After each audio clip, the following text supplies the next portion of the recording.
treats? Yeah. Just look for the Dust Bowl elbows. We have those? Oh, yeah. But Jergens Original Cherry Almond Lotion keeps happening now. The San Antonio police are still looking for a suspect who opened fire and killed a man at an apartment complex along Austin Highway. We now know the victim's name as they search for that suspect. The city has been implementing different recommendations that are part of their strategic plan to fight homelessness. Coming up, what they've done so far. The Pfizer vaccine has emergency use authorization, what they are asking from the FDA now, and why some parents may be hesitant about getting their kids vaccinated. Check your smoke alarm. Nearly 250,000 smoke alarms are recalled because they may not work when you need them to. Details coming up, plus recalls parents of infants will want to know about. Mother's Day weekend is here. I'll be back to help you prepare for it, let you know what kind of changes to anticipate coming up in a few minutes. The News at 5 starts right now. And first at 5, we have new details in a human smuggling operation discovered here in San Antonio last night. The driver of the big rig, found with dozens of people inside, is now facing a federal human smuggling charge. He's identified as 49-year-old Aaron Bernard Griffin of Dallas. In a statement, the U.S. Attorney's Office says that Griffin admitted someone had paid him to take the undocumented immigrants from Laredo to San Antonio. According to that statement, 911 had several calls that reported seeing people in the back of the tractor trailer. Authorities believe there may have been 100 people inside. When a park police officer pulled over the big rig at a truck stop at I-10 and Foster Road, most of them got out and ran from the scene. San Antonio police reported 41 had been detained and turned over to federal immigration agents. They said only one had to be treated for possible dehydration. If convicted, Griffin could face up to 10 years in prison. An update now on a deadly shooting we told you about on Wednesday. A man who was shot and killed along Austin Highway at an apartment complex has been identified as Gary Smith. The 31-year-old was waiting for a friend at the Oak Manor Apartments when he was shot. San Antonio police say a gray sedan drove up beside his car and people inside opened fire. Smith was shot in the head and died there at the scene. No one else was hurt. At last check, no one has been arrested. The Bexar County Sheriff's Office needs help finding a murder suspect. They say 24-year-old Saifaden Salih was shot and killed on the far west side yesterday. It happened around 7 last night in the 6600 block of Palmetto Way. That's not far from Calabar Road and Alamo Parkway. The sheriff's office doesn't have much to go on when it comes to the suspect except for these surveillance photos. They believe the suspect driving a gray or silver Nissan Altima that has a discolored hood. If you have any information on this case, call BCSO at 210-335-6070. And police need your help to finally close this 10-year-old murder case. Christopher Johnson was found dead on the city's east side in May 2011. He was found in a vacant field in the 500 block of Ferris Avenue near Martin Luther King Drive. No one has ever been arrested. If you have any information that could help solve this case, call Crime Stoppers at 210-224-STOP. It is a roadmap on how to address homelessness in San Antonio. The city presented a 5-year strategic plan last year, and now it's in the implementation phase. From expanding the homeless outreach program to educating the community about the issue, city staff says that they have been very busy and have a lot of work ahead. Tiffany Huertas has a look at what is next. We didn't develop this on our own. It was community driven from day one. Marjorie White, the homeless administrator for the City of San Antonio's Department of Human Services, says they are in the implementation phase of the strategic plan to fight homelessness. One of the major recommendations of the strategic plan was enhancing and expanding homeless street outreach. White says they have been working to bring on a new team within the homeless division. We contracted with Haven for Hope, Sam Ministries, as well as Thrive Youth Center that group is specifically targeting youth, which is ages 18 to 24. And if you look at our point in time count, we did see an increase in youth homelessness. Patrick Steck, the assistant director for the Department of Human Services, says everything they do is with one goal in mind. Stable housing for people who are experiencing homelessness so that it is brief and non-recurring. Next week, the South Alamo Regional Alliance for the Homeless, or SARA, will be hosting a series of events focused on homelessness. They will be sharing the latest point-in-time count results, an annual assessment of how many people in our community are experiencing homelessness. It tells us things like, is there an increase in certain populations, whether it's veterans, whether it's youth, whether it's families, how many individuals or households are fleeing domestic violence. Next week, White will be presenting the recommendations of the strategic plan and the status of each of them. Tiffany Huertas, KSAT 12 News. The city of San Antonio has a Homeless Connections hotline to help people experiencing homelessness. Callers can receive counseling and information about available resources. That hotline number is 210-207-1799. All 4 ex-Minneapolis police officers involved with the death of George Floyd, including Derek Chauvin, are now facing federal charges. The men are being charged with failure to render medical aid to Floyd. Chauvin currently in jail awaiting sentencing after being convicted for a murder in a separate state trial. The other men, Tu Tao, J. Alexander Kung, and Thomas Lane are also facing state charges for aiding and abetting second-degree murder and manslaughter. Taking a look now at the daily COVID-19 numbers in Bexar County. Metro Health reporting 113 new infections and 2 new deaths today. 220 patients are hospitalized, 73 in the ICU, and 41 people are on ventilators. Vaccine maker Pfizer taking a large leap forward, applying for full approval of its COVID-19 vaccine that could bring around some who have been hesitant to get it. But as Isabel Rosales explains, there is now another barrier: parents who are unwilling to vaccinate their children. As the United States sees its lowest COVID-19 case numbers and deaths in months, there's more progress on the vaccine front. Pfizer and BioNTech seeking full FDA approval of its COVID vaccine for those 16 and older. Given the nature of the pandemic, FDA will move as expeditiously as possible without compromising its gold standard for safety. Next week, the agency is expected to authorize the vaccine for emergency use for kids aged 12 to 15. As adults get vaccinated, COVID is still in the community. It's still floating around, trying to find a host who is susceptible, and unvaccinated children are a prime example of that. But getting some parents to vaccinate their children could prove difficult. A Kaiser Family Foundation survey found approximately 30% of respondents would vaccinate their kids right away, while almost 20% said they definitely won't. Meanwhile, reopenings across the nation are ramping up and mask mandates easing. Some in the public and health community question whether the Centers for Disease Control and Prevention is moving too slow on relaxing their mask guidelines for vaccinated people. The only way to earn public credibility is to demonstrate that you're willing to relax these provisions when the situation improves. And travel is rebounding. 72% of Americans are planning a summer trip. Domestic flights, campgrounds, and rental cars already booking up. In Washington, Isabel Rosales reporting. It was supposed to be a blockbuster month for U.S. hiring, but the numbers fell far short of expectations. Even with more Americans vaccinated against COVID-19 and more businesses reopening, it's a sign the rebound from the pandemic may not be as quick as some hoped. Karen Kafa has details from Washington.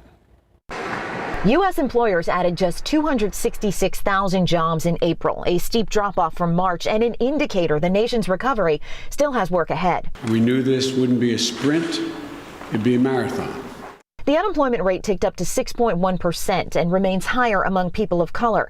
The country still more than 8 million jobs short of pre-pandemic levels. We're seeing that our economy is still growing and we're still recovering. This, as some businesses say they can't find enough help to fill openings, especially in the hospitality industry, which led hiring last month. But many workers remain on the sidelines for childcare issues, COVID safety concerns, and, in some cases, pandemic unemployment aid that pays more than their previous job. The things that are stopping people from coming back to work are childcare, schools being closed, and in some cases the pandemic on insurance. And if we get rid of those supply blockages, there's every reason to believe we can replace those jobs. There is still economic optimism with 4 straight months of jobs gains and many Americans ready to spend this summer. Now you have a lot of pent-up demand. People skipped out on vacations last summer. Now they've got plenty of cash. The stock market's doing well. People are feeling good about their 401ks. The slower jobs growth may dampen recent talk about too much growth too quickly and inflation.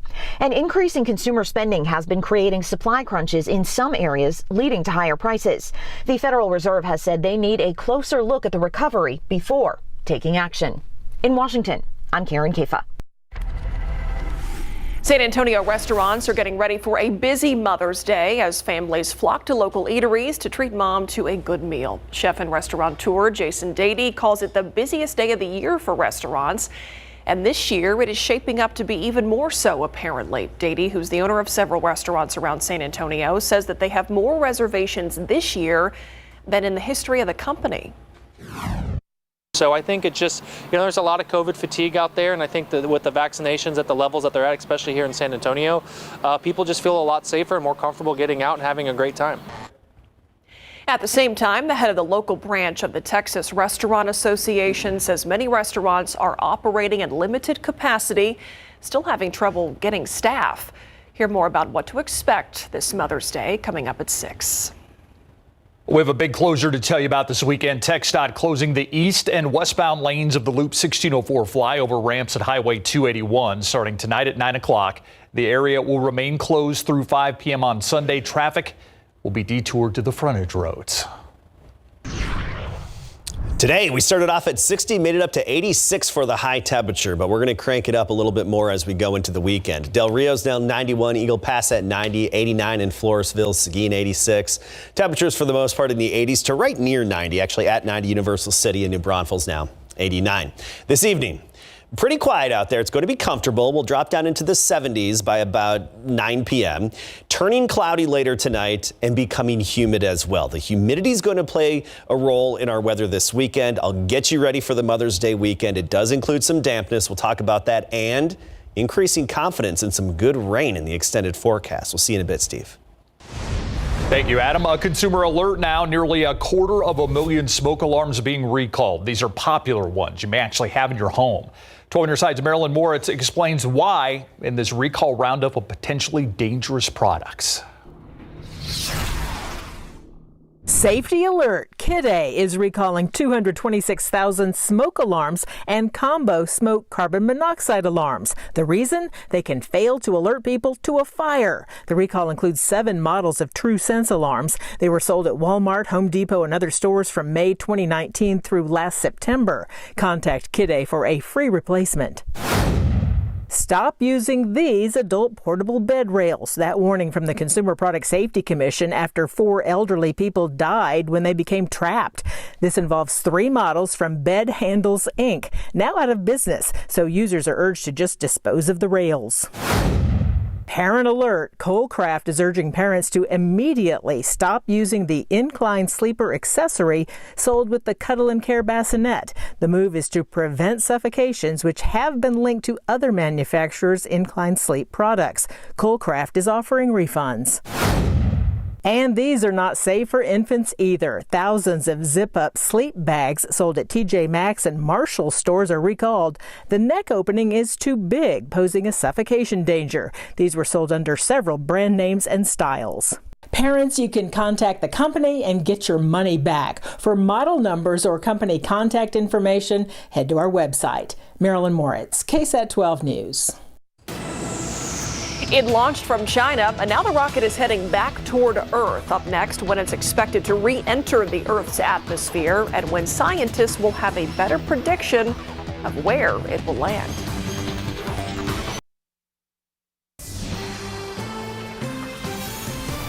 We're learning more about a Chinese rocket that is out of control and falling back to Earth. It is now expected to re-enter the Earth's atmosphere this weekend. ABC's Rena Roy has details. A 23-ton, 10-story rocket is spiraling out of control, heading for Earth this weekend, and scientists say it could land anywhere from the U.S., Europe, China, even New Zealand, with no way of knowing until a few hours before. China's space agency launched it last week. The boosters were supposed to fall into the ocean, but instead entered Earth's orbit. Physicist Michio Kaku on CNN. Traveling at 18,000 miles per hour, like a flaming meteor from outer space, is going to light up the sky. It's a huge part of the Earth's surface. Remnants from the rocket are up to 100 feet long. Nothing this heavy has fallen back to Earth in more than 30 years. It's like you took three good, full-size pickup trucks and distributed them. It would be like you dropped one of these trucks. Scientists are hoping it falls into the sea because if not, it could cause serious damage. Just like we saw last year in Africa, a similar incident sending debris crashing down. It had these long metal rods, 15-meter long metal rods that were slicing through the atmosphere. Wow. And crashed into buildings in these villages in Ivory Coast. And China has a history of space debris falling back to Earth. Experts say, though, the chances of a person getting hit by debris are about 1 in several billion. The chance that any given individual get injured? Nah, not worth thinking about. The U.S. Department of Defense is tracking this rocket and urging other countries to do the same. But right now, there is no plan to shoot it down. Rena Roy, ABC News, New York. Live look with live cam, 88 degrees out there. A little warmer, but still a very beautiful day. Yeah, and into the weekend, you'll notice some changes right off the bat. First and foremost, the humidity, it's going to be back.